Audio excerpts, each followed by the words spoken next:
주적주적 비가 오는 아침입니다. 오늘은 24절기 가운데 하나인 처서인데요. 이제 무더위가 가시고 시원한 가을로 접어드는 시점이 됐는데 뭔가 아직까지 날씨는 그렇지가 않습니다. 일명 처서매직이라고 합니다. 처서가 지나고 나면은 절기가 확 달라지는 그런 모습을 앞서서도 보내왔는데요. 과연 이렇게 또 비가 내리고 나서 어떤 흐름을 나타낼지 날씨에도 급변한 변화가 예고되고 있는 상황입니다. 오늘 아침 또 우산 미리미리 준비해 보시고요. 또 시장에 내리는 비는 저희가 막아드리죠. 오늘도 성공적인 투자 전략 세워보시기 바랍니다. 그러면 핵심 뉴스 알아보겠습니다. 오늘의 첫 번째 소식입니다. 얼마 전에 무디스가 미국 은행들의 신용등급 하향 조정 결정을 내리고서 시장에서 한 차례 관련된 종목군들이 영향을 받기도 했는데요. 이번에 S&P 쪽에서도 이 대열에 합류를 했습니다. 미국의 몇몇 은행에 대해서 신용등급을 하향 조정한 건데요. 먼저 신용등급 한 단계 강등된 5개의 은행 보겠습니다. 어소시에이트 뱅코프, 벨리내셔널 뱅코프, UMB 파이낸셜 코프, 그리고 코메리카 뱅크와 키포크 이렇게 5곳에 대한 신용등급을 한 단계씩 하향 조정했습니다. 이것으로 끝이 아니고요. 2개의 은행에 대해서는 등급 전망을 내려잡았습니다. S&T 은행하고 리버시티 은행이 바로 그 주인공입니다. 그럼 내린 이유는 무엇이냐? 바로 높은 부동산 익스포저 때문이라고 밝히고 있습니다. 최근 들어서 부동산 경기가 전 세계적으로 안 좋습니다. 이 아시아권역에서는 홍콩은 산업용 부동산이 상당히 좀 잘 자리를 잡은 시장이라고도 할 수 있을 텐데요. 여기도 공실률이 어마어마하다고 합니다. 따라서 상업용 부동산에 많이 투자를 해놓은 은행권 같은 경우는 부담스러울 수밖에 없는 그런 상황인데요. 이런 모습 가운데서 미국에서도 이 상업용 부동산 익스포저가 큰 은행들에 대해서 신용등급 하향 조정이 이루어졌습니다. 뿐만 아니라 은행업계의 자금 조달 비용이 현재 고금리로 인해서 증가하고 있고요. 신용 건전성에 대한 경고도 같이 좀 내고 있는 상황입니다. 이달 초에 무디스가 10개 은행을 무더기 강등 조정하기도 했었는데 사실 앞서서도 이렇게 은행에 대한 신용등급을 하향 조정하면서 증시가 크게 타격을 받기도 했는데 이번 상황은 좀 다릅니다. 증시 전반보다는 해당된 은행에 국한해서 영향을 받고 있는 상황이고요. 따라서 간밤 미국 증시에서도 은행주들만 영향을 받았고 지수 전반적으로는 크게 영향을 미치지를 않았습니다. 이번에 신용등급이 하향 조정된 은행 같은 경우는요. 6월 말 총 자산 기준으로 전체 순위에서 20위에서 50위권에 들어가는 중소형 은행인 것으로 알려져 있습니다. 다음 소식 넘어가겠습니다. 최근 들어서 전 세계가 일본을 주목하고 있습니다. 어제였죠. 일본이 오염수 방류 날짜를 확정을 지었습니다. 바로 내일입니다. 내일부터 이 방류가 시작될 예정인데요. 이에 따라서 전 세계적으로 반발이 이어지고 있는 상황입니다. 이 발표가 되고 나서 어제 우리 시간으로 3시를 기점으로 해 우리 정부의 공식적인 입장 발표가 있기도 했습니다. 과학적으로 기술적으로 문제가 없다. 그렇다고 찬성하는 것도 아니다. 추후의 상황을 지켜보겠다라는 것이 우리 정부의 입장이었고요. 이에 따라서 오후 즈음해서 관련된 종목군들이 무더기 급등하는 흐름을 보여주기도 했습니다. 시장에서도 이렇게 민감한 반응을 보내고 있는 상황인데요. 전 세계적으로도 그렇습니다. 특히나 중화권이 그런데요. 중국에서는 핵 오염 위험을 전가하고 있는 거다라고 하면서 일본 대사를 초치해 항의를 하기도 했습니다. 그리고 홍콩은 수입 통제에 착수하는 모습입니다. 이뿐만 아니라 주요 외신에서도 안 좋은 선례를 남긴 거다라면서 부정적인 시각이 잇따르고 있는 상황인데요. 국내 주식시장도 이미 반응이 좀 나왔습니다. 보시면은 8월 22일 어제 종가 기준으로 봤을 때 대부분의 종목군들이 두 자릿수대 급등하는 모습을 보여왔습니다. 그리고 오늘장에서도 어떤 움직임을 나타낼지 최근 들어서 테마주들의 이 생애 주기가 굉장히 좀 짧아지고 있는 상황이어서요. 대체적으로는 1박 2일 혹은 2박 3일 정도의 시세를 내고 빠르게 꺾이는 모습을 보였었습니다. 관련주들은 지금 표에 나오는 대체적으로 이런 종목인데요. 소금과 수산물 이렇게 크게 두 개로 나눠볼 수 있습니다. 인상가는 주겸 쪽의 1위 대표주자죠. 그래서 어제 가격 제한폭까지 오르는 모습이었고요. 보라티알이나 신송홀딩스, 한창산업, 템표 등도 이쪽에 묶입니다. 그리고 수산물 쪽으로는 시푸드 들어가는 종목군들, 사조시푸드, CJ시푸드, 동원수산, 그리고 신라SG 정도 있으니까요. 오늘 장에서의 흐름도 함께 보시죠. 다음 소식 넘어가겠습니다. 초전도체 관련 이슈는 끝나지는 않았습니다.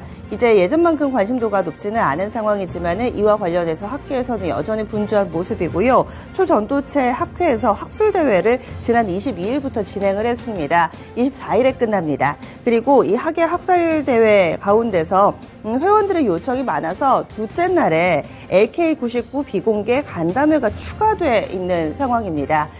이 부분은 진위 여부를 확인하는 게 아니라 회원들의 요청도 워낙에 많고 회원들의 궁금증을 해소하는 정도의 수준이 될 것이다 라고 하는데요. 이와 관련해서도 어떤 기사가 나올지 시장의 관심이 계속 포커스 맞춰지고 있습니다.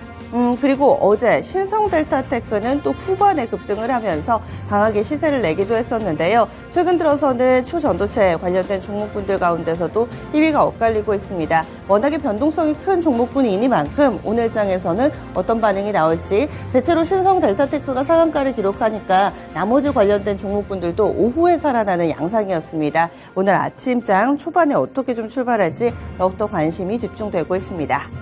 이어지는 소식입니다.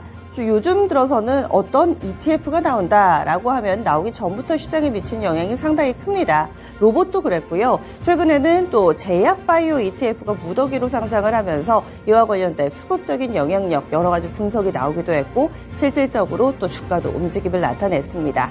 이번에는 2차 전지인데요. 상방 베팅이 아닌 하방 베팅, 일명 인버스 ETF가 나온다고 해서 시장에 관심이 맞춰지고 있습니다.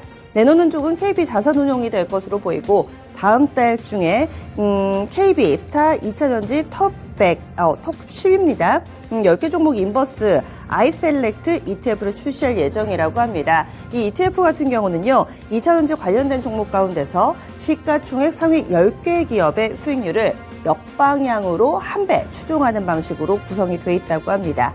시가총액 이 상위 10개 2차전지 기업 하면은 어느 정도 좀 떠오르실 겁니다. 2차전지 하면은 맨 선두에 나서 있는 에코프로 BM이나 에코프로 쪽, 그리고 LG에너지솔루션, 포스코 퓨처엠 등 10개의 종목군데 영향을 받을 거다, 이렇게 좀 알 수가 있고요.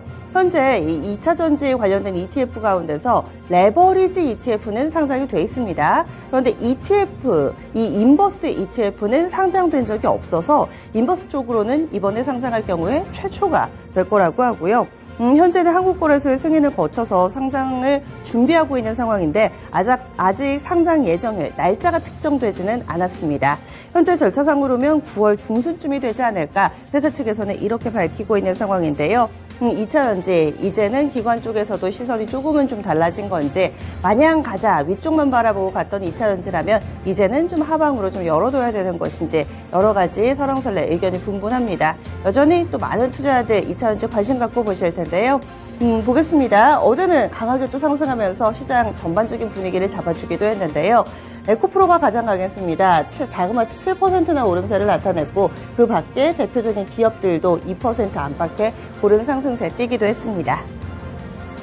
이어지는 소식입니다. 마지막으로 간밤에 뉴욕 증시 보겠습니다. 뉴욕 증시 최근에 방향성이 없습니다. 주 초반보다 후반에 이벤트가 몰려있기 때문인데요. 우리 시간으로 내일 새벽에 엔비디아 실적 나옵니다. 그리고 잭슨홀 미팅도 주 후반에 예고돼 있기 때문에 계속해서 눈치만 봅니다. 따라서 간밤에도 혼조 양상으로 거래를 마쳤는데요. 앞서서 전해드렸던 것처럼 미국의 이 주요 은행들에 대한 신용등급 하향 조정 영향으로 인해서 금융 섹터가 부진했습니다. 그리고 그 밖의 종목군들은 이 개별 뉴스에 따라서 다소 좀 희비가 엇갈렸다, 이렇게 보시면 되겠고요.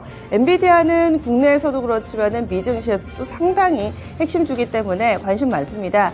이번 주 변동성이 상당히 커진 모습인데요. 이전 거래일은 8% 급등을 했다가 간밤에는 3%의 큰 폭의 하락 움직임을 보여줬습니다.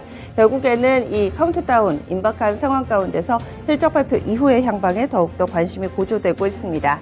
그리고 하나 더 있죠. 최근에 미국 증시에서는 종목이나 지수뿐만 아니라 국채금리가 어떻게 움직이느냐, 이것도 관심사입니다. 10년물 국채금리 간밤에는 주춤했습니다. 4.3% 라인을 확실하게 좀 넘어서는지 이 부분이 중요했는데요. 지금 4.32% 정도 수준에서 주춤거리는 모습, 밴드 상단에 일단은 걸쳐있는 모습입니다.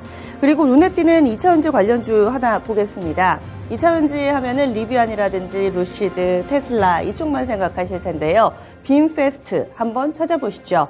베트남 업체입니다. 아마 빈이라는 단어가 들어가서 베트남 업체가 아닐까 예상하신 분들도 계실 텐데 베트남의 전기차 업체인데요. 상장한 지 얼마 안 됐습니다. 지난 15일에 상장을 해서 그 이후에 급등락을 하고 있는데 간밤에 100% 넘게 폭등했습니다.